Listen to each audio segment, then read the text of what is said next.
Okay. Do it. Go back out now. Here we Too go. late, too late, too late. Here's a little opening I started for us. So here we go.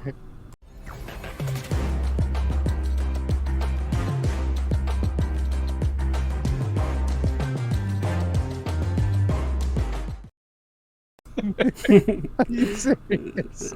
Yeah. So this is my fault because I mean we have our what you playing section, but I only play Marvel Snap now. So Oh my god. I pitched the idea of having a little mini Marvel Snapchat kind of thing, but the Snapchat podcast has already been taken by better streamers than us. So Snapback, maybe that's an okay name. If you're in the chat, tell us if that's better. We have no pride. We'll change it. We don't care. I didn't think it sounded like it might be a fun 5-minute recurring segment where we just talk about some of the updates or some of the things that are kind of happening. Short. But I guess I'll kind of just hop into it because Marvel Snap had a fairly large update this past if you want to talk week. about it, I've got it on screen. So. Okay, cool. Metal, have you been playing Snap at all? Have you I know you got some other responsibilities. I'm wagering you probably haven't spent nearly as much time as we have.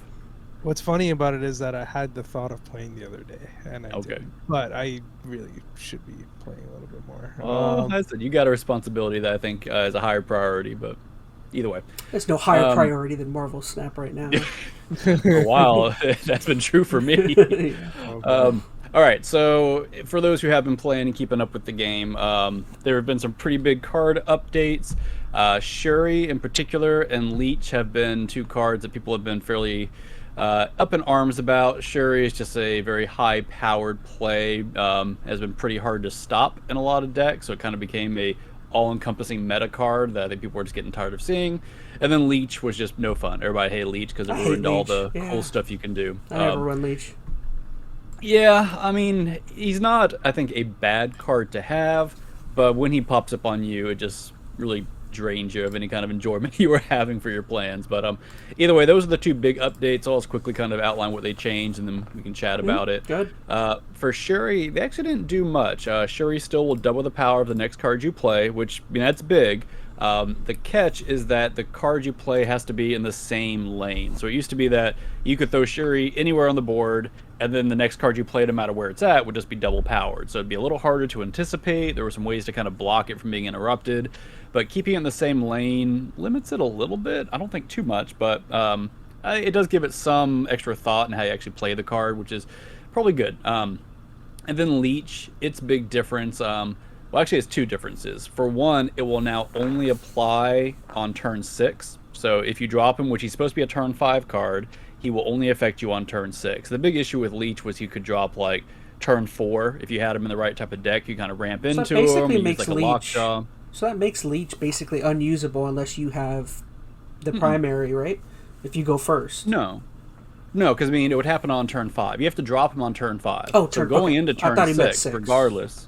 Well, if it affects turn 6, but it's already been kind of in play starting at turn 5, so the effect's going to take place regardless of who has priority. So that's better. I think one of the bigger issues was you'd get an early Leech like on turn 4 or something like that, and then that would just ruin all your cards for the rest of the game. At least this gives you a little way to kind of anticipate it, work around it a little bit, and I guess potentially a way to maybe turn it off, because it's no longer an on-reveal card. I think it's a card that has to still be in play the entire time, so I don't know if there's an easy way to get rid of the card or nullify it, but there's, I think, some more workaround for Leech, which is nice. So those are the two big changes. There are a few other changes to stuff like Lockjaw, and some other cards like Leader got a buff, but I personally don't play Leader too often, so that doesn't impact me too much yet. But how do you feel about that, Chaz? I know you have a Shuri, don't you? I have a Shuri, yep. Yeah. I have noticed it's... Because it sucks because recently I just got Black Panther. So I recently got Black Panther and Arnim... What is it? Arnim Zola. Arnim Zola. And it is kind of more difficult to get that kind of setup going because... I mean, obviously, you have to have Shuri on the same location. So like you were saying, it's like a 50-50 shot of Arnim hitting up Black Panther to kind of separate him out. And I'll be honest... I don't necessarily think that combination has been that successful for me so far. I think it's just because Black Panther. I think it's because everyone has things that are like combating it. Like everyone's got Shang-Chi right now, and Yeah. Everyone's got Cosmo.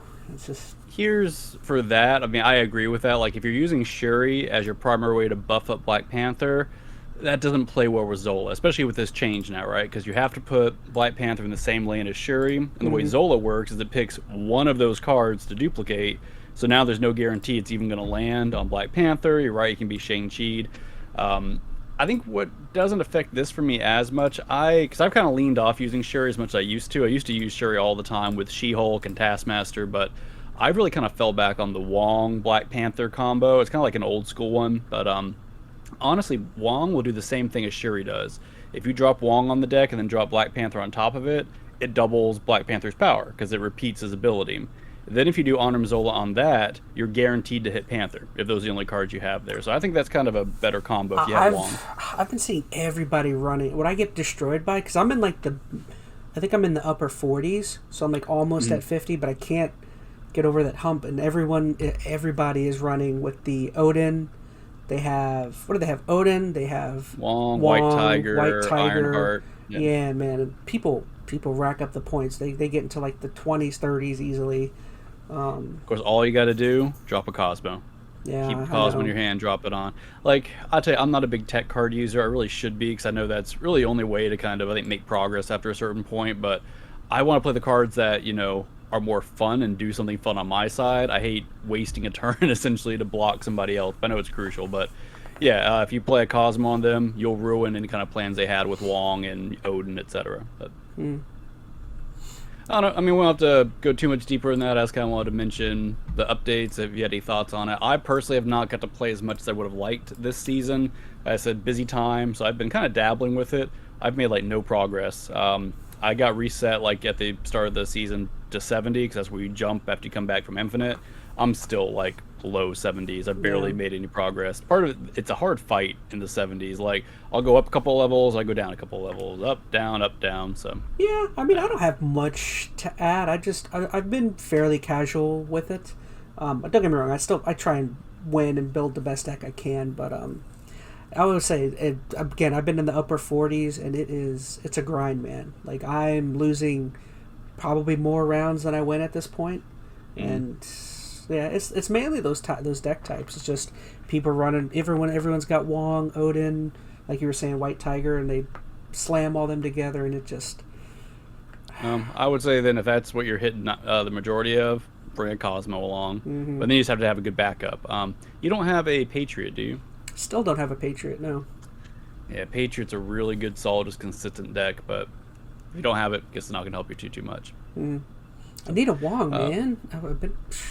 Wong's one of the big ones I've been wanting. I cannot land in. Yeah, no, Wong's one of my favorite cards. You can use him in a lot of different types of decks, whether it be the Black Panther stuff, the Odin stuff. There's some fun stuff you can do with Gambit if you kind of get that lined up right. He's a fun card. There's something else I want to get into at some point. We don't have to do it now because we're a little far out, but they leaked the June bundle, which is going to be all Spider-Verse themed. We don't have all the stuff up right now, and it's a leak, so I don't know how confirmed everything is, so maybe we'll leave that for the next snapback discussion. But you should look into it. There's some cool stuff. I'm a huge Spider-Man guy, and Spider-Verse just in general I think is going to be great, so I like the kind of theme in that month. When does Spider-Verse come out again? Is that like later? I'm assuming September? June. Oh, it's that early. Oh, okay. I'm imagining. Well, I could be wrong. I can't recall the movie day off the top of my head, but from what I've been able to tell with how Snap works, they release the bundle theme or theme of the bundle whenever that movie comes out. Like, they had the Ant-Man stuff during Ant-Man Quantumania. They had what was the other one? Crap, my brain just stopped. I don't know, but I'm pretty sure Spider-Man is going to be coming up same time, so I would imagine it's coming out in June along with the bundle. But okay. We can leave that for a future chat. All right, so I'm going to move